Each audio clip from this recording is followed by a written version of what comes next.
আসসালামু আলাইকুম প্রিয় দর্শক, জানিয়ে দিব এখনকার আলোচিত সকল দেশীয় খবর। শুরুতেই জানিয়ে দেব সংবাদ শিরোনামগুলো। ১.৫ দশক পর ভোট উৎসবে মেতেছিল দেশবাসী, ভোট শেষ, ফলের অপেক্ষা। জানাবো দাঁড়িপাল্লায় ভোট দিতে ভোটারদের নগদ টাকা বিতরণের সময় আটক ২।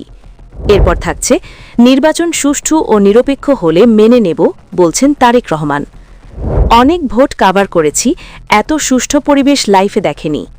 এবং সর্বশেষ জানাবো ১৪ই ফেব্রুয়ারির মধ্যে ফলাফলের গ্যাজেট হবে, বলছেন আসিফ নজরুল। প্রিয় দর্শক, এতক্ষণ দেখছিলেন সংবাদ শিরোনামগুলো, এখন জানাবো বিস্তারিত খবর। ১.৫ দশক পর ভোট উৎসবে মেতেছিল দেশবাসী, ভোট শেষ, ফলের অপেক্ষা। ১.৫ দশক পর ভোট উৎসবে মেতেছিল দেশবাসী, দীর্ঘ অপেক্ষার অবসান হয়েছে ত্রয়োদশ জাতীয় সংসদ নির্বাচনের মধ্য দিয়ে।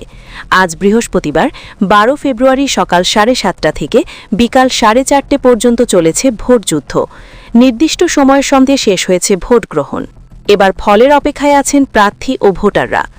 দেশের ইতিহাসে প্রথমবারের মতো আজ একই সঙ্গে সংসদ নির্বাচন ও গণভোট অনুষ্ঠিত হয়েছে, তাই একসঙ্গে মিলবে দুটি ফল।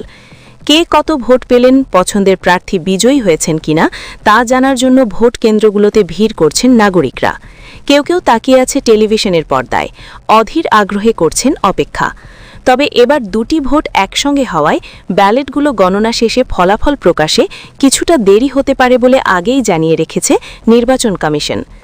রাজধানীর বিভিন্ন কেন্দ্রসহ সারা দেশের নির্বাচনী এলাকাগুলোতে দু-একটি বিচ্ছিন্ন ঘটনা ছাড়া বড় কোনো অপ্রীতিকর ঘটনা ঘটেনি। কয়েকটি আসনে কারচুপির অভিযোগ করেছেন জামায়াতে ইসলামী মনোনীত প্রার্থীরা।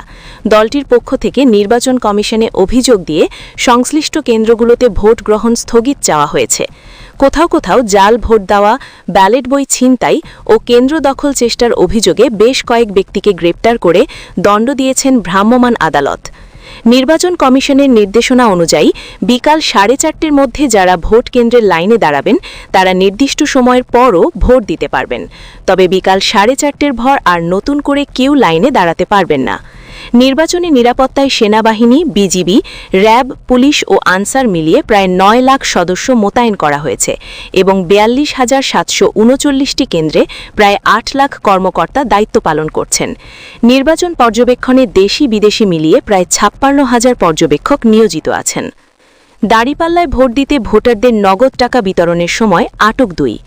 দিনাজপুরের বিরামপুরে জামায়াতে ইসলামের দাঁড়িপাল্লা প্রতীকের পক্ষে ভোটারদের মাঝে নগদ টাকা বিতরণের সময় জামায়াতে ইসলামের ২ কর্মীকে আটক করা হয়েছে। স্থানীয়রা জানান, ভোটের দিন সকাল ৭টার দিকে আটক দুজন বিরামপুর পৌরসভার ২ নম্বর ওয়ার্ডের ফিশারি অফিস সংলগ্ন চকপাড়া কল্যাণপুর গ্রামে প্রবেশ করে আদিবাসী পাড়া ও তৎসংলগ্ন এলাকায় স্থানীয় ভোটারদের মাঝে গোপনে ভোটার প্রতি ৫০ টাকা করে বিতরণ করছিলেন। এ সময় স্থানীয়রা টাকাসহ তাদের হাতে নাতে আটক করে প্রশাসনকে অভিহিত করেন। খবর পেয়ে নির্বাচনে দায়িত্ব পালনকারী নির্বাহী ম্যাজিস্ট্রেট ও জনপ্রশাসন মন্ত্রণালয়ের উপসচিব লিয়াকত আলী শেখ সঙ্গীয় ফোর্স নিয়ে ঘটনাস্থলে উপস্থিত হয়ে দুজনকে আটক করে বিরামপুর থানায় সোপর্দ করেন। আটককৃত দুজন জামায়াতের দাঁড়িপাল্লা প্রতীকের পক্ষে ভোটারদের নগদ টাকা বিতরণের বিষয়টি স্বীকার করেছেন। নির্বাচন সুষ্ঠু ও নিরপেক্ষ হলে মেনে নেব, বলছেন তারেক রহমান। বিএনপি চেয়ারম্যান তারেক রহমান বলেছেন, নির্বাচন যদি সুষ্ঠু, নিরপেক্ষ ও বিতর্কিতহীন হয় তাহলে অবশ্যই মেনে নেওয়া হবে, সব দলই মেনে নেবে। তবে যেসব অনাকাঙ্ক্ষিত ঘটনা দেখা যাচ্ছে সেসব বিষয় মেনে নেওয়া হবে না। তারেক রহমান বলেন, আমরা যেসব অনাকাঙ্ক্ষিত ঘটনা দেখছি, যেভাবে মানুষকে বিভ্রান্ত করার চেষ্টা হচ্ছে, সেরকম বিষয় তো অবশ্যই মেনে নেওয়া যাবে না, কেউই মেনে নেবে না। বিএনপি চেয়ারম্যান বলেন, এদেশের মালিক হচ্ছে জনগণ এবং তারা যদি বেরিয়ে আসে, তারা যদি তাদের অধিকার প্রয়োগ করে, ভোট সংখ্যা যত বেশি বাড়বে, ভোটার সংখ্যা যত বেশি বাড়বে, আমরা বিশ্বাস করি সব ধরনের ষড়যন্ত্রকে প্রতিহত করা যাবে। বিভিন্ন ক্ষেত্রে অনিয়মের অভিযোগ সম্পর্কে প্রশ্নের জবাবে তিনি বলেন, যারা এসব ঘটনা ঘটাচ্ছে তাদের প্রতি তো মানুষের বিরূপ ধারণা হবে বলে আমরা বিশ্বাস করি, কারণ ঘটনাগুলো তো ভালো না, তারা তো বিভিন্নভাবে বিভ্রান্ত করার বা অনৈতিক কাজ করার চেষ্টা করছে, কাজেই তাদের প্রতি নিশ্চয়ই মানুষের বিরূপ ধারণা হবে। ভোট গণনা বিলম্বিত হতে পারে কিনা জানতে চাইলে তারেক রহমান বলেন, কেন বিলম্ব হবে? যখন সারা দেশের মানুষ দ্রুত তাদের ভোট দিচ্ছে তখন তারা দ্রুতই ফলাফল চাইবে। আমরা আশা করি নির্বাচন কমিশন চেষ্টা করবে যেন দেশের মানুষ সময়মতো তাদের ভোটের ফল পেতে পারে। তিনি বলেন, দেখুন, আমরা 1991 সালে নির্বাচন দেখেছি, 1996 সালে নির্বাচন দেখেছি এবং 2001 সালে আমরা নিরপেক্ষ নির্বাচন দেখেছি। একটি স্বাভাবিক এবং সাধারণ সময়সীমা আছে। আমরা আশা করি সেই সময়সীমার মধ্যেই মানুষ ফল জানতে পারবে। ভোটার উপস্থিতি সম্পর্কে তারেক রহমান বলেন, ঢাকা শহরে যতটুকু দেখেছি আমার কাছে মনে হয়েছে মানুষ অত্যন্ত উৎসাহ ভরে ভোটাধিকার প্রয়োগ করতে যাচ্ছেন। সারা দেশের খবর আমি এখনও পাইনি, 5 ঘন্টা অতিবাহিত হয়েছে। এতক্ষণ বিভিন্ন জায়গায় ঘুরেছি, মোবাইলের মাধ্যমে বিভিন্ন খবর আমি দেখেছি, অনেক ভোট কাভার করেছি, এত সুষ্ঠু পরিবেশ লাইফে দেখিনি। ঢাকার অভিজাত ভোটারদের আসন হিসেবে খ্যাত ঢাকা 17, এই আসনে প্রতিদ্বন্দ্বিতা করছেন বিএনপির চেয়ারম্যান তারেক রহমান। তার সঙ্গে লড়ছেন জামায়াতের ডাক্তার এস.এম. খালিদুজ্জামান। এই আসনটির 5টি কেন্দ্র ঘুরে ভোটারদের ভালো উপস্থিতি দেখা গেছে। প্রিসাইডিং কর্মকর্তার রুমে বসে সিসিটিভিতে দেখছেন সার্বিক পরিস্থিতি। গুলশানের কালাচাঁদপুর স্কুলে মোট 7টি কেন্দ্র, এর মধ্যে 5টি কেন্দ্র ঘুরে বিকেল 3টে পর্যন্ত সর্বোচ্চ 55% ভোট পড়েছে বলে জানিয়েছেন দায়িত্বরত প্রিসাইডিং কর্মকর্তারা। 43 নম্বর কেন্দ্রে 3টে পর্যন্ত ভোট পড়েছে 1010টি। কেন্দ্রটির প্রিসাইডিং কর্মকর্তা আরিফুল ইসলাম ভুইয়া বলেন, দুপুরের পর আশা করছি আরও কিছু ভোট পড়বে। গুলশানের কালাচাঁদপুরে ভোট কেন্দ্রে সিসিটিভিতে দেখা হচ্ছে সার্বিক পরিস্থিতি। ছবি জাগো নিউজ।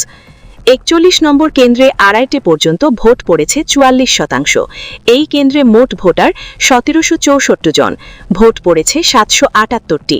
এ তথ্য জানিয়েছেন প্রিসাইডিং কর্মকর্তা আব্দুল মাজিদ। মোহাম্মদ নাইম 37 নম্বর কেন্দ্রে ভোট পড়েছে 40%, মোট ভোটার 2855 জন। কেন্দ্রটির প্রিসাইডিং কর্মকর্তা মোহাম্মদ ফারুকুল ইসলাম জানান, আমি অনেক ভোট কাভার করেছি, এবারের ভোটের মতো শান্তি পাইনি, কোনো পেশি শক্তির ভয় নেই। এত ঠান্ডা মাথায় আগে ভোটের দায়িত্ব পালন করতে পারিনি। সিসিটিভিতে পুরো কেন্দ্রের ভোট দেখছিলেন তিনি। বলেন, এত সুষ্ঠু পরিবেশে ভোট আমার লাইফে দেখিনি। কারোর কাছ থেকে এখনো পর্যন্ত কোনো অভিযোগ পাইনি। কোনো পার্টির এজেন্টও কিছু বলেননি। তারাও পাশাপাশি বসে সব দেখছেন, কোনো ঝামেলা নেই।